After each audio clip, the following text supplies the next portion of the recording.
This is Interview Connections TV, the #1 web TV show for podcasters and great guests. And I hope you enjoyed last week's episode. If you did not catch it, definitely go back and check it out. I actually filmed it from my kitchen while I was feeding my 1-year-old his dinner, and the goal was just to really show you that in your podcast, in your videos, you really need to show your personality, and you need to give your listeners and your viewers a taste of who you are personally, and not just your entrepreneurial tips. So I'm coming to you from my front porch here. It's beautiful out. I am so excited that June has arrived and it's beautiful sunny weather. I live in Warwick, Rhode Island, which is really close to the bay, so we try to make our home as beachy as possible, as you can see with these this cool seashell thing I have behind me. I didn't make it, I bought it, but it's still cool.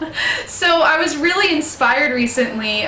Just today I've been emailing back and forth with a prospective new client who's asking me some questions about getting booked on other shows. She's a podcaster, and she's been doing really well with getting people on her show, but she really wants to be interviewed on other podcasts, which is really great because as a podcaster, you are an entrepreneur, you want to get more exposure for yourself and for your podcast and for your business. So getting interviewed is a great thing. And her question to me was, how do I choose the shows that I book my clients on? What do I look for? What are the standards? Because as we all know, there are, hundreds of shows popping up every day that might only have 5 people listening. And, they may not be the best use of your time, but there are shows that to some may have a small audience, but if that audience is, I'm sorry, there are trucks driving by. I just want to say I live on a main road, so I hope that doesn't disturb you too much. But again, so there are podcasts out there that even if they might have a small audience to some people, if that audience is very niched, and it's exactly who you want to be in front of, then by all means, an audience of 50 amazing people that are really hungry for the content that you have to offer is better than getting on a show that is just thousands of people that kind of are generally tuning in for entertaining content. So I want to go through a list of a few different things. Hold on. There's a school bus going by. Kids are getting out of school now.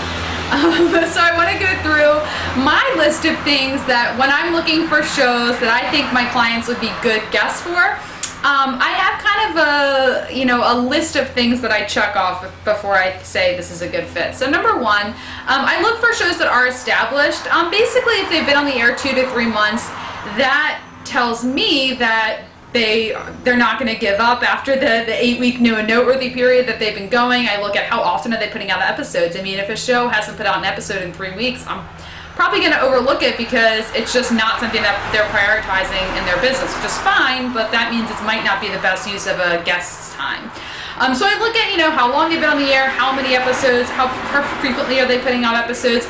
I do listen to their sound quality. If a show has really great sound quality, that does show that they have invested in their podcast. And I should mention, all of these things that I look for are not, deal breakers, because somebody who might have really bad sound quality might have a huge audience, raving fans, and the perfect content for you as the guest. So don't think just because they don't have one thing means they're, not a good show for you to be on. Also look at their social media following. And by social media following, I don't just mean their Twitter following size or the amount of the number of Facebook fans, but look at how active and engaged their audience is. Remember, this all goes back to, are you getting on shows that are putting you in front of the people that want to hear your content?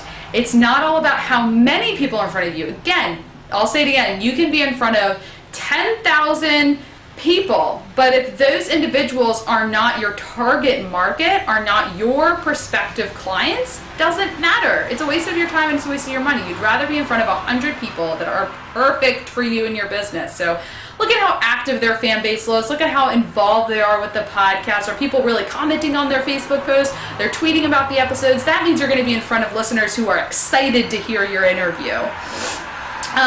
So I think those are all of my things that I look for in a show. Lastly, obviously, the most important thing, find a show that is, I guess the best way to say it is synergistic with your business. A show that has that's mission, and the content is all really in line with your content. If you are out there pitching yourself as a guest, getting on different shows, and you're wondering, what show should I be on? What are the standards? What's going to be a waste of my time and useful time?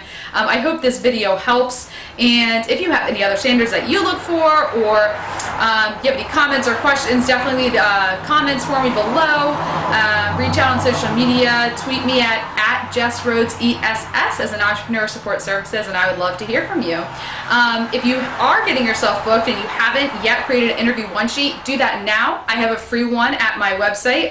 It's a template, so just opt in, put your name and email address into the opt-in box on any of my websites, interviewconnections.com, interviewconnections.tv, or entrepreneursupportservices.com. You can opt in, get that free template, and that will show podcasters that you have everything they need. You're a really great guest, you're super easy to work with, and all they have to do is schedule your call. So thank you so much for watching, everyone, and I will talk to you next week.